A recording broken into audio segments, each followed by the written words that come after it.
कि आपने जैसा कि बताया कि आप अपना जो ग्रेजुएशन था वो बीसीए कंप्लीट किया था और आप 12th अपना जो है बायो से थे, तो आपने क्यों चूज किया ये जो है कंप्यूटर फील्ड आखिर?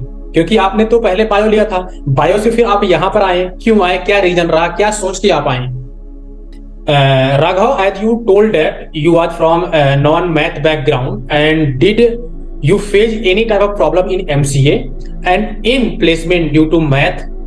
तो आपने बिना मैथ पढ़े हुए जब मैथ पढ़ना पड़ा आपको स्टार्टिंग में, इनफैक्ट इन फर्स्ट सेमेस्टर, तो आपको काफी दिक्कत आई होगी। इवन आपके नंबर भी आई थिंक कम आ रहे होंगे फर्स्ट सेमेस्टर में।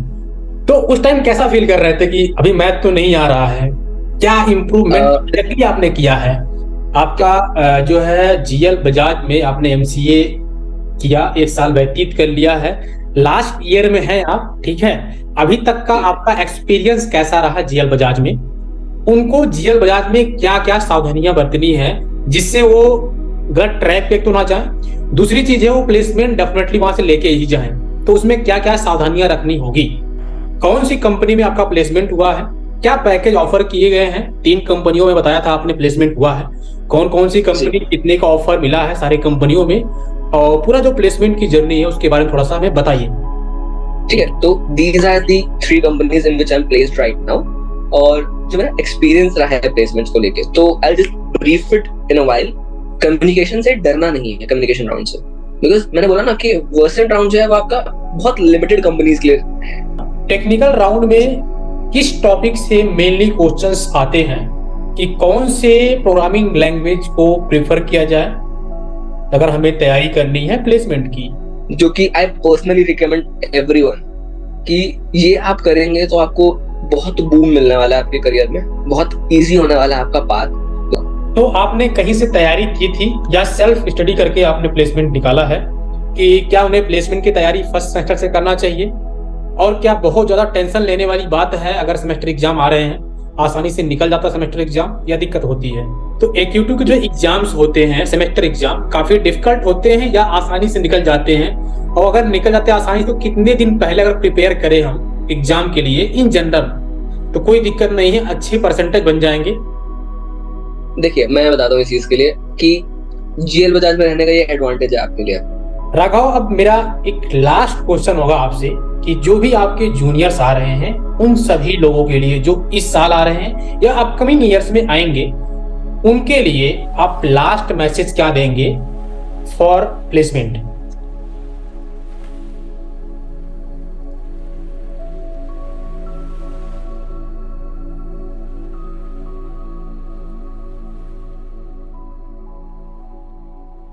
Hello everyone, welcome to tech for info. This is Sanjay Chaudhary. आज का जो वीडियो है एक पॉडकास्ट वीडियो है जो कि जीएल बजाज के एक कैंडिडेट हैं जो वहां से एमसीए कर रहे हैं, 2023 में पास आउट होंगे, और उन्होंने उस कैंपस में रहते हुए और एमसीए करते हुए अभी तक 3 कंपनियों में प्लेसमेंट लिया है, बल्कि वो नॉन मैथ बैकग्राउंड से थे, उसके बाद भी उन्होंने 3 कंपनियों में जो है प्लेसमेंट लिया, साथ में अपना बीसीए प्लस एमसीए कंप्लीट किया। तो उन्हीं के जर्नी के बारे में हम जानेंगे, उन्होंने ये चीजें कैसे की। बहुत सारी प्रॉब्लम्स आती हैं ऐसे बच्चों के लिए जो कि नॉन मैथ बैकग्राउंड से होते हैं, राइट? तो उनके लिए ये सब चीजें बहुत इंपॉर्टेंट होती हैं कि क्या क्या मुश्किलें, क्या क्या प्रॉब्लम आने वाली हैं। अगर वो चीजें पता लग जाए तो शायद फ्यूचर में गलतियां नहीं करेंगे। तो राघव से हम जानते हैं ये सब चीजें। सबसे पहले राघव, आपका वेलकम है टेक फॉर इन्फो पे। छोटा सा इंट्रो देके आप स्टार्ट करिए। Thank you, Sanjay, for having me. So let's start from the intro. So basically, I belong to Panipat. That's my hometown, and I was born and brought up in Bhadoi. That is near Varanasi. I mean, most people don't know about Bhadoi. So that's near Varanasi. I've completed my 10th and 12th from Bhadoi only. Whereas talking about my graduation, I did that from Chandigarh. That is, I completed my graduation in 2021 and I pursued BCA. So the interesting fact here is, as you already mentioned, that I did my 12th with a biology background. Biology plus computer application. So I was having a bit of computer knowledge because Java हम लोग को करा रहे थे वो already. But still एक non-math background होने से that was a bigger challenge. One of the bigger challenge was a career change, obviously, because NEET होने के बाद and उसके बाद मेरे को एक completely different stream आना, BCA was definitely a bigger challenge for me. So yeah, that's my intro. और currently I am pursuing MCA, जो आपने बता ही दिया GL बजाज से।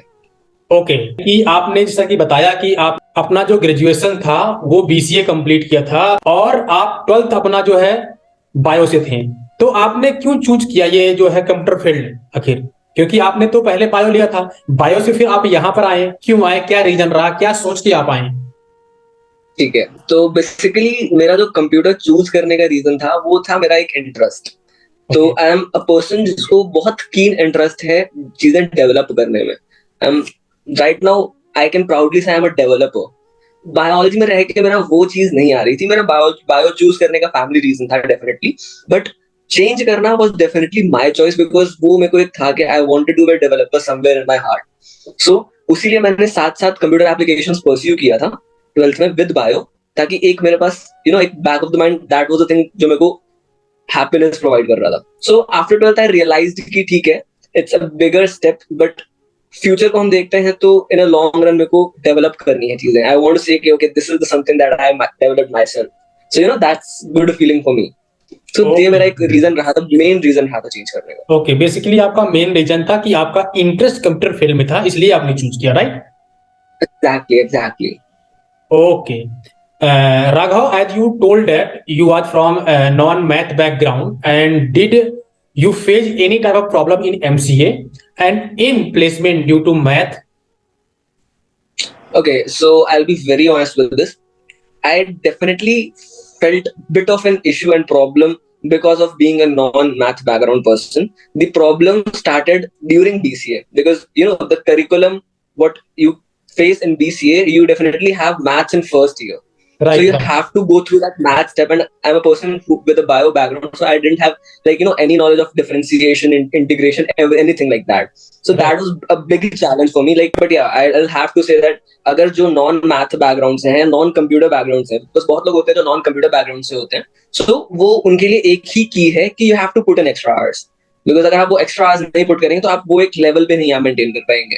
I had my plus point की मेरे पास कंप्यूटर्स थी, तो मेरा एक साइड वॉज स्ट्रॉन्ग, बट मेरे को अदर साइड स्ट्रॉन्ग करना था। तो दैट वाज द थिंग जो मैंने फेस की थी प्रॉब्लम, और उसको रिजॉल्व करने का मेरा बहुत सिंपल फंडा था कि यूट्यूब से मैंने वीडियोस देखी, कॉलेज में एप्टी के डेफिनेटली टीचर्स हैं तो दे वर वेरी हेल्पफुल।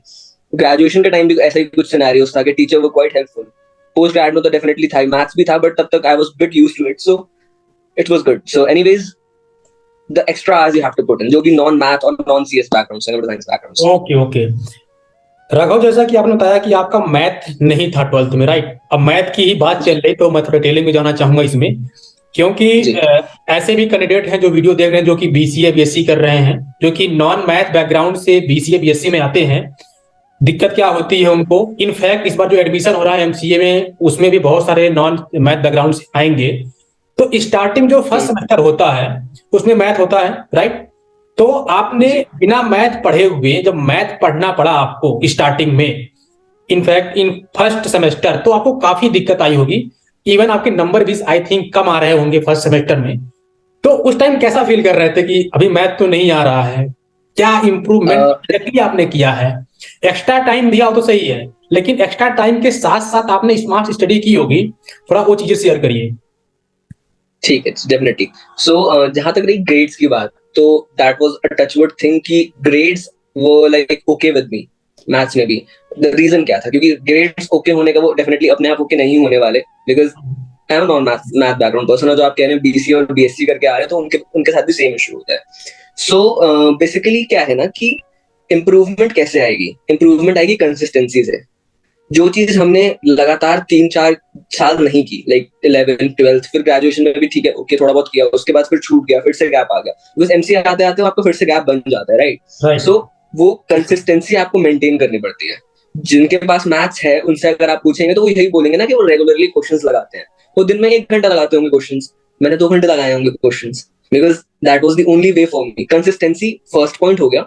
सेकेंडली मैं आपको बहुत क्लियरली बताता हूँ, hard work is this, smart work is this. So you have to choose hard work बहुत बार, but then after time you have to choose smart work also, because आप सिर्फ hard work करते करते नहीं कर पाएंगे, बिकॉज आपके पास लिमिटेड टाइम है और आपके पास वास्ट सिलेबस है, आपको एक्स्ट्रा चीजें भी करनी है और आपको साथ साथ अपना मैथ्स भी बकअप करना है। सो आपको वहां पे थोड़ा स्मार्टली वर्क करना पड़ेगा। एप्टी की बात करें, जैसे एप्टी भी हमारा आता है, वो रोल प्ले बहुत ज्यादा करता है प्लेसमेंट्स में। सो आप दो चीजें कर सकते हैं, आप ब्लाइंडली प्रैक्टिस कर सकते हैं और आप पर्टिकुलरली कंपनीज के टॉपिक्स उठा के कि इस कंपनीज में कैसे टॉपिक्स आते हैं, उनके पैटर्न उठा के बेसिकली पैटर्न एनालाइज करके उसके अकॉर्डिंग कर सकते हैं। सो दैट इज स्मार्ट वर्क। तो मेरा एक यही सजेशन है बाकी लोगों के लिए जो भी नॉन मैथ बैकग्राउंड से है, कि थोड़ा स्मार्ट वर्क करना इज बेटर। मतलब इवन इन यूनिवर्सिटीज एग्जाम जब आपके मैथ्स आते हैं तो आपके पास डेफिनेटली प्रीवियस ईयर्स के क्वेश्चन होते हैं, राइट? सो आप पहले एनालाइज करें, just don't dive into the solution like हाँ आपको कंटिन्यू करना ही करना है, ठीक है करना है, वो करना है, I agree with that, but आप पहले पैटर्न एनालाइज करें ताकि आप अपना एफर्ट कहाँ पुट इन करें जो आपको मैक्सिमाइज रिजल्ट दे। इतना एफर्ट और इतना आउटपुट, ये मेरा फंडा है। ये नहीं है कि आप इतना एफर्ट करो इतना सा आउटपुट है, वो यूजफुल नहीं रहेगा ना। तो that is something called smart work. तो वो करना is definitely a better option for people. Analyse the pattern, exam हो चाहे जो भी हो। ठीक है। अभी यहाँ पर क्या हो रहा होगा, डाउट डाउट क्या हो रहा होगा कि ठीक है, smart work and hard work, इसमें डाउट हो रहा है लोगों ठीक को। तो मैं बता दूं, क्लियर कर दूं कि smart work and hard work दोनों बेस्ट कौन सा है।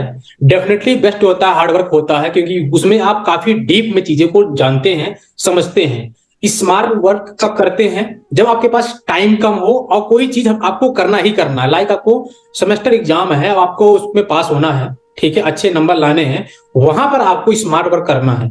अब आपको प्लेसमेंट लेना है तो प्लेसमेंट में मैं बोलूंगा हार्ड वर्क करो, क्योंकि एक टाइम पे आप प्लेसमेंट तो ले लेंगे, जब कंपनी में जाएंगे ना वहां पर चीजें आपको देखी जाएगी, स्किल्स आपकी देखी जाएगी। क्योंकि कंपनी में जाना ही मैटर नहीं करता है, कंपनी में कितना अच्छा परफॉर्मेंस दे रहे हैं वो भी इंपॉर्टेंट होता है। तो वहां पर आप हार्ड वर्क करें। राइट राघव? हार्ड वर्क तो देखिए रहेगा ही रहेगा। मैंने जैसे बोला कि हार्ड वर्क तो आपका रहेगा ही रहेगा। आप कितना स्मार्टली उसको करेंगे वो मैटर करता है। बिकॉज सिर्फ एक चीज नहीं होने वाली आपकी जो कि एप्टीट्यूड है। आपका डेफिनेटली आपको बहुत चीजें करनी होंगी। आपका एल्गोरिथमिक पार्ट हो गया, आपके वर्सेंट राइट। राउंड्स हो गए, बहुत चीजें जो कि हम आगे डेफिनेटली मैं आपको बताऊंगा क्या क्या जैसे हैं राउंड्स। तो आपको थोड़ा सा management management I am just referring smart work as the management of time. I am not saying कि आप उसको मत करें, आई एम जस्ट सेइंग कि उसको मैनेज करके करें। क्योंकि देखिए करना राइट तो राइट आपको है राइट, ही है। बिल्कुल बिल्कुल। आपको इनिशियली बोला करना है ही, आपका सेकंड राउंड है। शॉर्टकट्स नहीं होता लाइफ में। बिल्कुल लाइफ में बिल्कुल। शॉर्टकट्स नहीं होते। लाइफ में शॉर्टकट्स क्या होता है? मैनेजमेंट। जितना आप मैनेज करें चीजों को, जितना स्मार्टली मैनेज करें। तो आई डेफिनेटली एग्री विद कुछ यू लोगों का पंकज। ये होता है, स्मार्ट वर्क ये समझ लेते हैं कि मैं 10 दिन 12 दिन 15 दिन प्लेसमेंट की तैयारी करूं और प्लेसमेंट हो जाए। ये कितना नहीं भी नहीं स्मार्ट नहीं वर्क नहीं, आप लगा लें, इससे आपका प्लेसमेंट नहीं हो पाएगा। उसके लिए आपको मेहनत करनी है। वो स्मार्ट वर्क में नहीं आएगा। जो लोग ये सोचते हैं कि 10 दिन काम करके वो कर लेंगे, वो स्मार्ट वर्क में नहीं आएगा। वो आपका शॉर्टकट्स आ गया लाइफ में कि राइट आप दस राइट। दिन में प्लेसमेंट करके आप वो करें, तो वो तो आप शॉर्टकट्स को आप अप्लाई कर रहे हैं। किसी ने बोल दिया मैंने स्मार्ट वर्क किया है, आप कह नहीं मैं तो 10 दिन में करूंगा, तो वो आपका शॉर्टकट हो गया। राइट राइट, ठीक है। आपका जो है जीएल बजाज में आपने एमसीए किया, 1 साल व्यतीत कर लिया है, लास्ट ईयर में है आप, ठीक है। अभी तक का ठीक है, आपका एक्सपीरियंस कैसा रहा जीएल बजाज में, उसके बारे में ठीक बताइए। है। एक्सपीरियंस को मैं डिफाइन करता हूँ। तो एक्सपीरियंस अच्छा है, एल से अच्छा है। अब अच्छा को मैं कैसे डिफाइन करता हूँ? सबके लिए अच्छे की डेफिनेशन अलग होती है। मेरे लिए क्या है इस टाइम पे? Being a post grade student, what I expect from me and my life is कि मेरे को सिंसियरिटी और डिसिप्लिन रहे लाइफ में, right? So right it is good in a way कि GL Bajaj will definitely provide you that sincerity and discipline, because GL Bajaj famous है उस चीज के लिए कि आपको वो डिसिप्लिन मेंटेन करता है, वो स्ट्रिक्टनेस कॉलेज में रखते हैं। You have to be present in college, तो आपको रहना है प्रेजेंट, आपके अदर वे राउंड नहीं है। So those who are thinking ना कि उनको पोस्ट ग्रेड में एक सीरियसनेस चाहिए लाइफ में, so this is definitely it. Because मेरे पास और भी अच्छे ऑप्शंस थे। I chose this reason this college because मेरे को वो लाइफ में पता था कि एक सीरियसनेस चाहिए, डेफिनेटली खुद के अंदर है, बट एक होता है कि एक सराउंडिंग एनवायरनमेंट कैसा रहता है। सो वो मेरे को पता था कि यहाँ पे GL Bajaj will definitely provide me that surrounding environment of seriousness and discipline, जो कि एक स्ट्रीमलाइन कर देगा आपको। सो डेफिनेटली जीएल बजाज का मेरा एक्सपीरियंस ये रहा है कि it streamlined me in a career oriented path. I mean I am a person जिसको एक्स्ट्रा करिकुलम में बहुत रहा है। I was in extra curriculum like through out my life, like graduation हो गया चाहे स्कूलिंग हो गई, तो बहुत ज्यादा एक्स्ट्रा करिकुलम में रहा हूँ। यहाँ पे आके थोड़ा सा स्ट्रीमलाइन हुआ। एक्स्ट्रा करिकुलम थोड़ा कम है, थोड़ा कम, आई वोंट से बहुत कम है, थोड़ा सा कम है। अदर देन लाइक जो हम जनरली एक्सपीरियंस करते हैं कि हाँ बहुत ज्यादा होता है, उससे थोड़ा लेवल पे कम है। बट वो हमें ये समझना पड़ेगा कि हम पोस्ट ग्रेड स्टूडेंट्स हैं। ठीक बीटेक के लिए होगा, डेफिनेटली होगा, I am not talking about that, but एक MCA being an MCA student, तो यू हैव टू अंडरस्टैंड कि आपका 2 साल है, इसमें 1 साल में आपको सब कुछ कवर करना है, प्लेसमेंट्स भी लेनी है, थर्ड सेमेस्टर में आपका प्लेसमेंट साथ साथ चलते रहेंगे, फोर्थ में आपकी ज्वाइनिंग भी हो जाएगी फोर्थ सेमेस्टर के राउंड में। सो आपको बेसिकली 2 साल भी कहाँ हुए, कम हो गए, 1.5 साल। 1.5 साल में आपको 1.5 साल में आपको सब कुछ करना है। सो आपको you have to get something, you have to lose something. So to get that better career ahead, तो आपको थोड़ा सा टाइम इन्वेस्ट करना पड़ता है। तो जीएल बजाज का जो मोटो ये है ना कि ये स्ट्रीमलाइन करते हैं लोगों को और ये डिसिप्लिन मेंटेन करता है। So that is true. Strictness yes, discipline yes, लेकिन the helping nature of teachers, that is also true कि टीचर्स हेल्पिंग रहेंगे अगर आप करियर ओरिएंटेड पाथ पे हैं। अगर आप पाथ डिविएट करें तो वो डेफिनेटली स्ट्रिक्ट भी रहेंगे आपके साथ। तो मेरा एक्सपीरियंस इन मामलों में काफी अच्छा रहा है। ठीक है, एक चीज और पूछूंगा मैं जीएल बजाज के बारे में, वो ये रहा कि जीएल बजाज में जैसा कि कॉलेज लाइफ होता है, हम एक्सपेक्ट करते हैं कॉलेज में जाने के बाद इंजॉयमेंट काफी ज्यादा होगी, तो क्या जैसा कि आपने बताया थोड़ा सा कम है इन टर्म ऑफ, जो हमारे जो बच्चे आएंगे इस साल एडमिशन ले रहे हैं, 2022 में एडमिशन ले रहे हैं और 24 पास आउट होंगे, उनके लिए कितना चीजें हैं और कितना बढ़ गई हैं अगर आप लोग के बैच से मैं कंपेयर करूं तो? ठीक है, एंजॉयमेंट वाली बात जहां तक गई, मैं यही पॉइंट मेंशन करना चाह रहा था कि एंजॉयमेंट वाली बात, एक जनरल कॉलेज जो होता है, नॉर्मली कॉलेज जो होता है, उसमें हम कहते हैं कि हम ज्यादा एंजॉय कर रहे हैं, थोड़ा अटेंडेंस क्राइटेरिया इतना स्ट्रिक्ट नहीं है तो हम थोड़ा बंक भी कर लिया, वो कर लिया, तो वो चीज डेफिनेटली नहीं है, वो थोड़ा कम है। मतलब कि यू कैन नॉट से कि हाँ हम सिर्फ एंजॉय करेंगे, बहुत ज्यादा एंजॉय करने वाले हैं, उतना नहीं होगा। बट ऐसा नहीं है कि एंजॉयमेंट नहीं होगा, हमने खुद किया है। आई मीन मैं खुद 2 बार क्लस्टर्स में जा चुका हूँ स्पोर्ट्स में, बैडमिंटन में। कॉलेज सपोर्ट करता है उस चीज को, तो डेफिनेटली अगर आपके पास कुछ अलग टैलेंट है वो आपको सपोर्ट करेगा, ये नहीं है कि वो आपको सपोर्ट नहीं करेगा। मैं अभी कुछ दिन पहले भी क्लस्टर में हो गया, एक तो एकेडीओ क्लस्टर्स तो होते ही होते हैं, लाइक जोनल, स्टेट्स, नेशनल सब होते हैं, तो इस लेवल पे होते हैं, तो वो चीज रहेगी, वो कभी भी एक जीएल बजाज आपसे नहीं लेने वाला, वो आपका जो एंजॉयमेंट है वो नहीं लेने वाला। इसमें इवेंट्स, फेस्ट वो भी होंगे, बट हाँ एक चीज रहेगी कि आपको साथ साथ अपनी अटेंडेंस मेंटेन करनी होती है। अगर आप अटेंडेंस मेंटेन करके एंजॉय कर सकते हैं तो डेफिनेटली आपके वो एंजॉयबल रहने वाला है, क्योंकि मेरे लिए रहा है। मेरे लिए इट वाज एंजॉयबल बिकॉज मेरे लिए it was sports plus college. मैंने स्पोर्ट्स भी साथ साथ मैनेज किया और मैंने कॉलेज भी मैनेज किया, तो definitely it was good for me. But I expect कि हाँ यू बंक एंड मैनेज, सो वो थोड़ा सा डिसबैलेंस हो सकता है आपके लिए, बिकॉज कॉलेज उस चीज में स्ट्रिक्ट है कि आपको 75 मेंटेन करनी है तो करनी है। ठीक है, अब यहाँ पर जो है अटेंडेंस की बात चल रही है, तो मैं आपसे एक क्वेश्चन और पूछना चाहूंगा कि जो आपके जूनियर्स आने वाले हैं या आ चुके हैं, या जो 2022 में, 23 में, 24 में कभी भी एडमिशन ले रहे हैं, उनको जीएल बजाज में क्या क्या सावधानियां बरतनी है जिससे वो गलत ट्रैक पे तो ना जाए, दूसरी चीज है वो प्लेसमेंट डेफिनेटली वहां से लेके ही जाए, तो उसमें क्या क्या सावधानियां रखनी होगी? देखिए, सावधानी से तो सिंपल चीज है, अगर वो खुद से ऑनेस्ट है, लाइक खुद को लेके ऑनेस्ट है, तो उतना ही चाहिए। मतलब खुद को लेके ऑनेस्ट से आई मीन कि एक होता है ना माइंडसेट, एक proper mindset, sincerity mindset, that is required. If you से कि मैं सिंसियर नहीं रहूंगा, तो वो आपकी सावधानी हटी दुर्घटना घटी वाली बात हो गई, ठीक है, दैट्स अ पन। बट जोक्स अपार्ट, थोड़ा सिंसियर रहना पड़ेगा खुद को। टीचर्स बहुत हेल्पफुल हैं, टीचर्स आपको कुछ नहीं कहने वाले अगर आप सिंसियर हैं। वही आप कहें कि मैं सिंसियर ना रहूं और कोई मेरे को कुछ कहे भी ना, तो मैं आने वाले स्टूडेंट्स को यही बोलूंगा कि ऐसा नहीं होने वाला, बिकॉज टीचर्स इस चीज को लेके सीरियस है।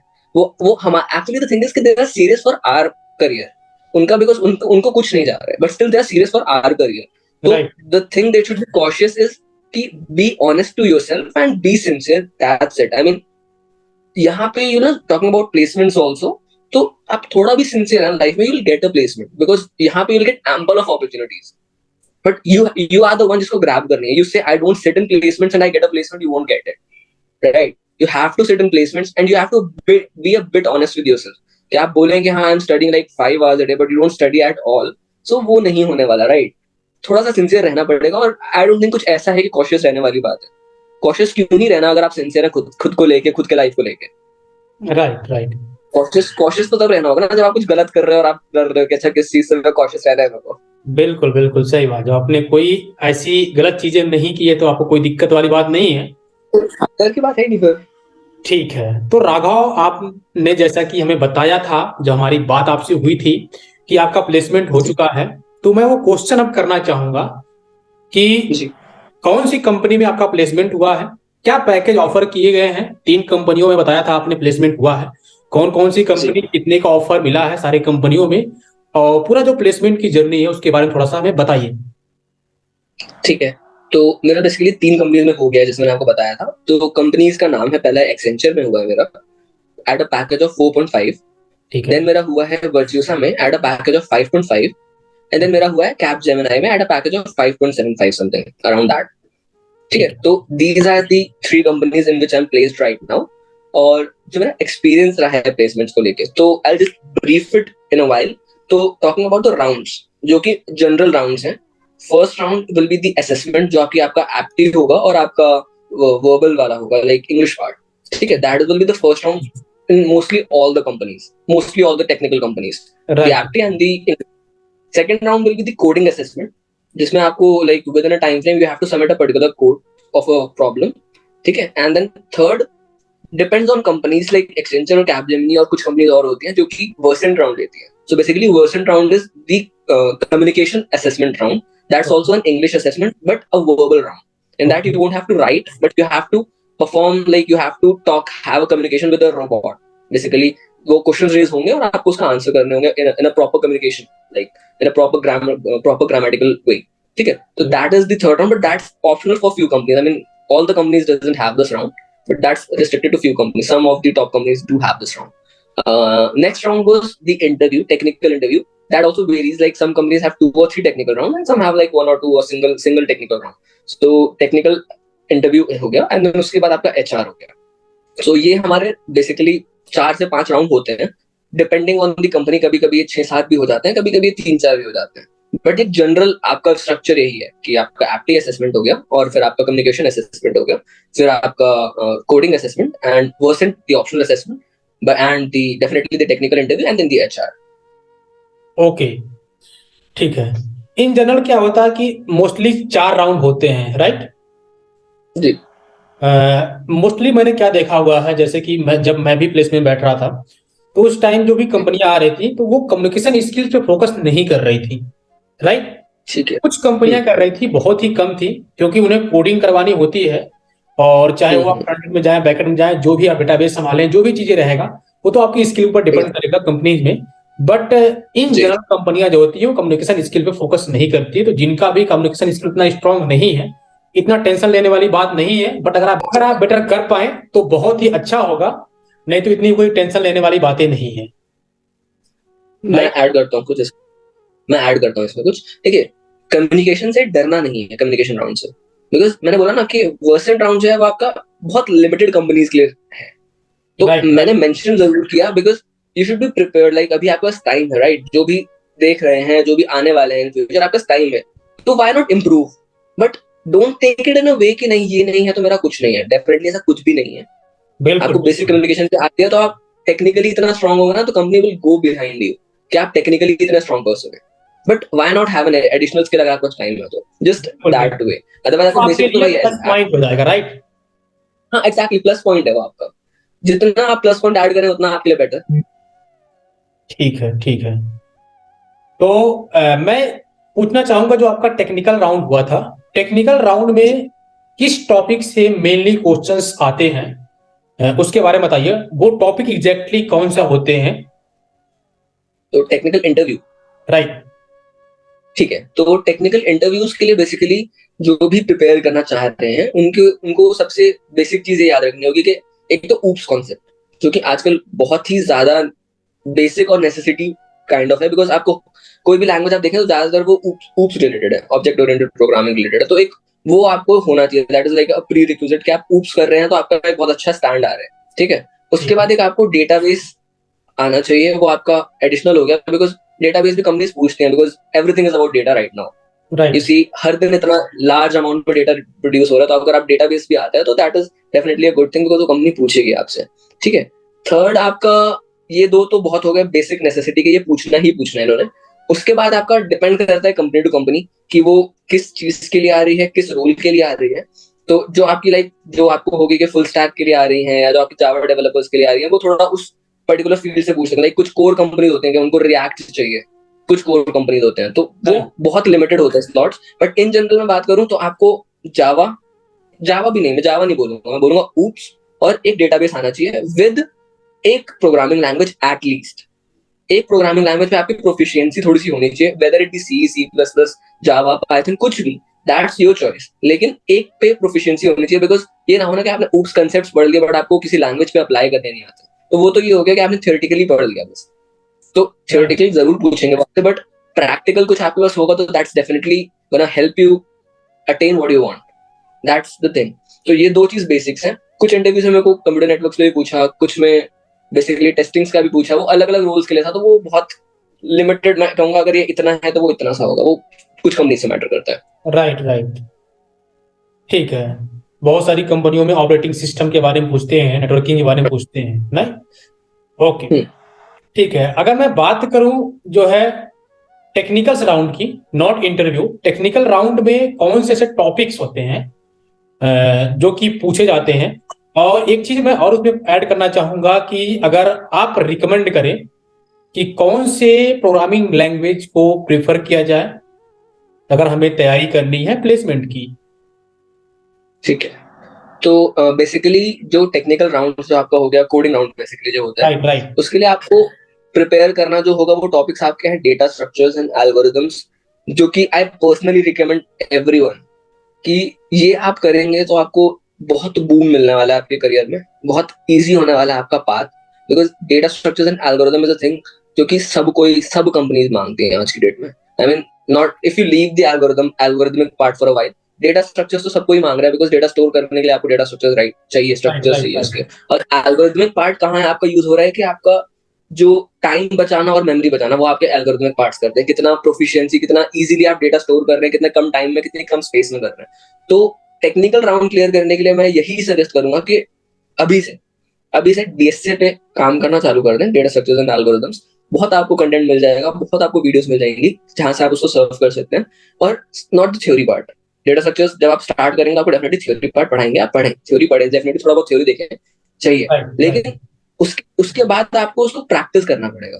वो प्रैक्टिस बहुत जरूरी है। लाइक आप किसी भी कोडिंग साइट्स पे, लाइक जीएफजी हो गया, लीड कोड हो गया, हैकर रैंक हो गया, किसी पे भी जाके एक चूज कर ले और उसके बाद धीरे धीरे क्वेश्चन सॉल्व करना स्टार्ट करें, बेसिक से लेके फिर जितना आप लेवल अप कर पाए।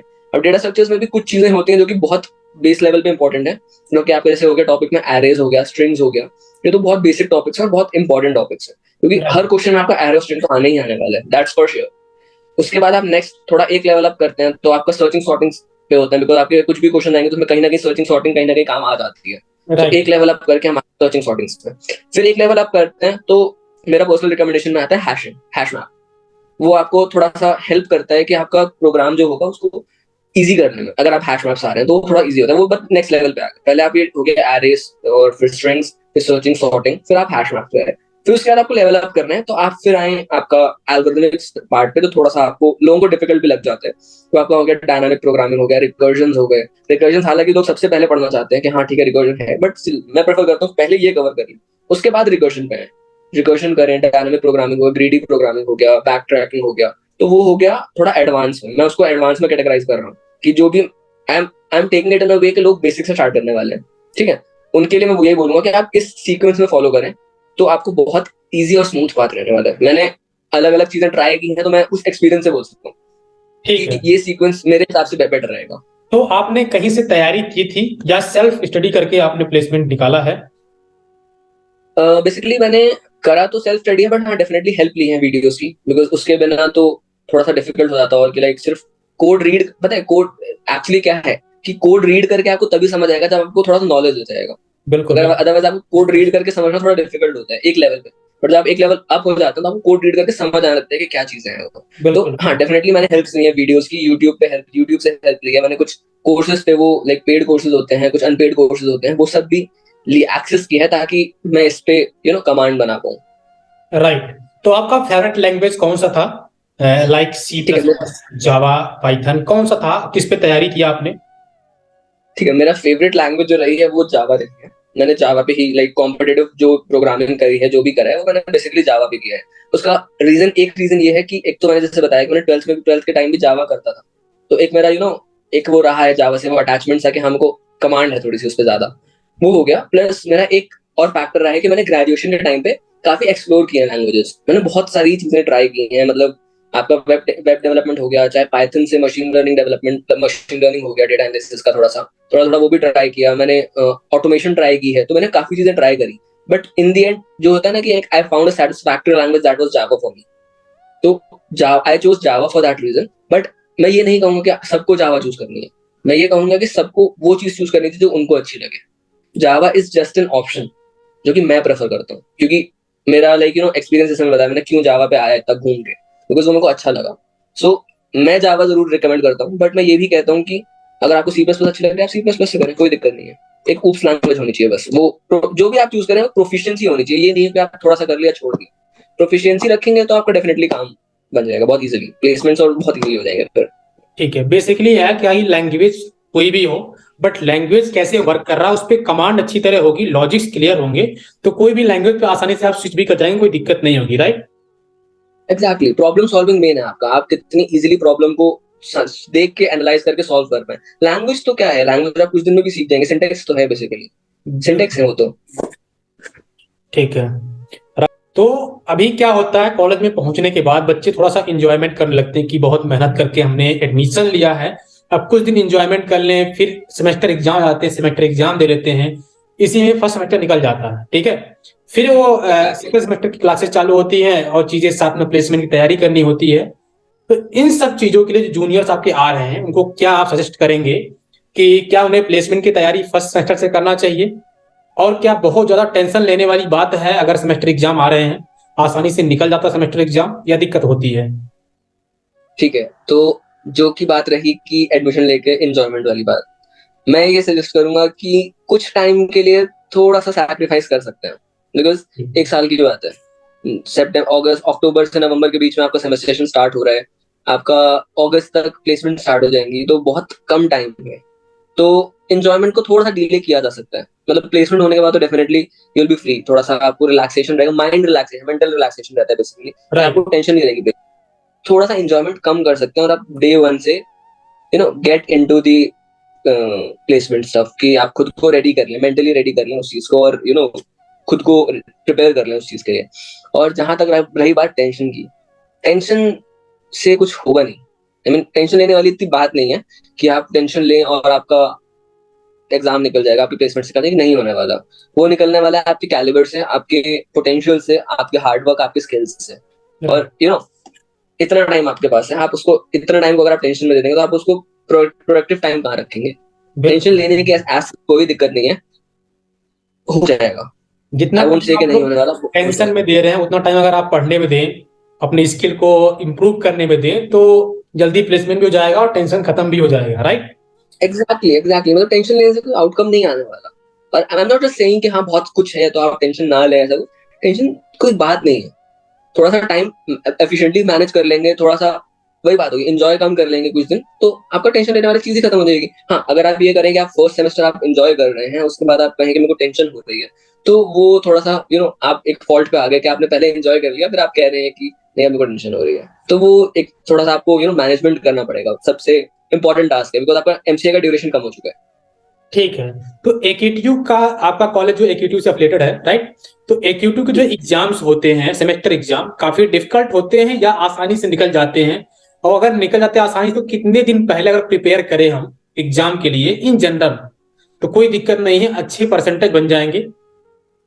देखिए, मैं बताता हूँ इस चीज के लिए कि जीएल बजाज में रहने का ये एडवांटेज है आपके लिए। एडवांटेज कैसे है मेन एग्जाम्स के लिए, कि जो इनके इंटरनल असेसमेंट्स होते हैं, आपका सेशनल 1, सेशनल 2, पीयूटी, जो आपका मेन एग्जाम के पहले, इनके 3 इंटरनल असेसमेंट्स होते हैं। और the GL Bajaj college is quite strict for these internal assessments. उनको चाहिए कि आप स्कोर करें, they'll work hard with you, but they also want the result from you।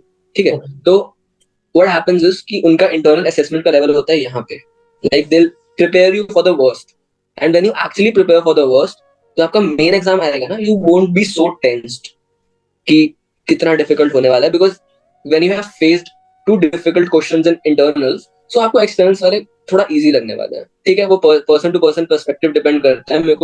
मेरे पर्सपेक्टिव में ठीक है, पेपर ओके आ रहा है, बट कुछ लोगों को लगता है थोड़ा डिफिकल्ट है, तो मैं उस पर्सपेक्टिव को भी कंसीडर करूंगा अगर तो। बट उस पर्सपेक्टिव को कंसिडर करते हुए आई से कि अगर आप इंटरनल्स में अच्छा वर्क कर ले रहे हैं अपने करिकुलम पे, तो आपको ज्यादा स्ट्रेस आउट होने की जरूरत होगी नहीं, बिकॉज आपका जो एक्सटर्नल असेसमेंट होगा, जो आपका मेन एकेडमिक एग्जाम होगा, उसका लेवल डेफिनेटली आपके इंटरनल असेसमेंट से कम होने वाला है, and that is the advantage of GL Bajaj, because they themselves say initially day one पे वो आपको ये बोल देंगे कि आपका इंटरनल असेसमेंट डिफिकल्ट होने वाला है, they will test you at the level possible जितना आपको टेस्ट कर पाएंगे। उसके बाद जब आप इस लेवल पे टेस्ट होगा तो आपको इस लेवल का पेपर इतना डिफिकल्ट नहीं लगने वाला। और जहां तक बात कितने दिन पहले प्रिपेयर करने की, तो वो आपका सिनेरियो से ही बाहर हो गया, क्योंकि जब आप इतनी बार इंटरनल दे देंगे तो आपको कहीं ना कहीं प्रिपरेशन चल रही होगी, ठीक है, क्योंकि 3 इंटरनल असेसमेंट्स हो गए, फिर आपका चौथा हो गया एक्सटर्नल असेसमेंट। तो उसमें क्या होगा कि आप हर कुछ टाइम पर दे ही रहे होंगे एग्जाम। थोड़ा सा ये है कि आप हर कुछ टाइम पे एग्जाम दे रहे होंगे, तो आपका एग्जाम कॉन्टिन्यूसली आप दे रहे होंगे इतना, तो आपको डेफिनेटली इतना स्ट्रेस आउट होने की बात नहीं है कि हम 10 दिन पहले पढ़ना स्टार्ट करेंगे या 15 दिन पहले पढ़ना स्टार्ट करेंगे। तो आपका बेसिकली एक कॉन्टिन्यूटी बन जाएगी, तो आप वो कॉन्टिन्यूटी में चल रहा होगा आपका। आपको एज एन पिन पॉइंट नहीं करना कि मैं 10 दिन पहले स्टार्ट करूंगा, ऐसा पिन पॉइंट नहीं हो सकता। ठीक है, लास्ट मोमेंट वाला टाइम नहीं आएगा कि लास्ट मोमेंट पे पढ़ना है, ठीक है, ऐसा नहीं है। तो अगर आप इंटरनल्स में काफी वो है तो सिंसियर है तो ठीक है। तो टोटल 3 इंटरनल एग्जाम होते हैं हर सेमेस्टर में, राइट? या ठीक है राघव, अब मेरा एक लास्ट क्वेश्चन होगा आपसे कि जो भी आपके जूनियर्स आ रहे हैं उन सभी लोगों के लिए जो इस साल आ रहे हैं या अपकमिंग ईयर्स में आएंगे, उनके लिए आप लास्ट मैसेज क्या देंगे फॉर प्लेसमेंट? ठीक है, last message for placement will be कि do not stress out too much. I mean it's not that big a deal जो सब सोचते हैं। Just be sincere with your studies, just be regular in upgrading yourself. Do not compete with the person next to you, compete with yourself। अगर आप खुद से daily compete करेंगे ना, तो आपका हर दिन एक नया वर्जन आएगा, द बेटर वर्जन। सो वो वर्जन आपको प्लेसमेंट दिलाने में काम आएगा। हम सब बोलते हैं कि ठीक है प्लेसमेंट्स हैं, आपको दूसरों से compete करके जॉब लेनी है, बट आई से कि अगर आप खुद से डेली compete करेंगे ना, तो प्लेसमेंट्स के टाइम पे आपको कुछ स्ट्रेस आउट होगा ही नहीं, आपको वो बहुत ईजी लगेगा। It will be a piece of cake for you, because आप अपने बेस्ट वर्जन पे होंगे उस दिन पे। यू वोंट से कि मैंने अपना 100% नहीं दिया। So just work on yourself regularly and upgrade yourself, upskill yourself the max possible, and do not stress out. That's the basic thing. Okay. Thank you, Raghav, for sharing your opinion with me and our viewers. And जो लोग भी कुछ doubts हैं, अगर college में पहुंच रहे हैं तो डेफिनेटली राघव इतने हेल्पिंग नेचर के हैं, वो डेफिनेटली आपकी हेल्प करेंगे। लेकिन अगर कॉलेज में नहीं पहुंचे हैं तो मैं लिंक्डइन की आईडी दे दूंगा डिस्क्रिप्शन बॉक्स में राघव की, आप जाके वहां से मैसेज कर सकते हैं। जो भी पॉसिबिलिटी होगी Raghav, I hope you will help, right? या डेफिनेटली। ओके, तो अब वीडियो को हम एंड करते हैं, और अगर राघव आपको लास्ट में कुछ कहना है तो यू कैन से। नहीं, that's all. Thank you Sanjay, thank you for having me. Okay, thank you everyone, we will meet in next video. Till now, Jai Hind.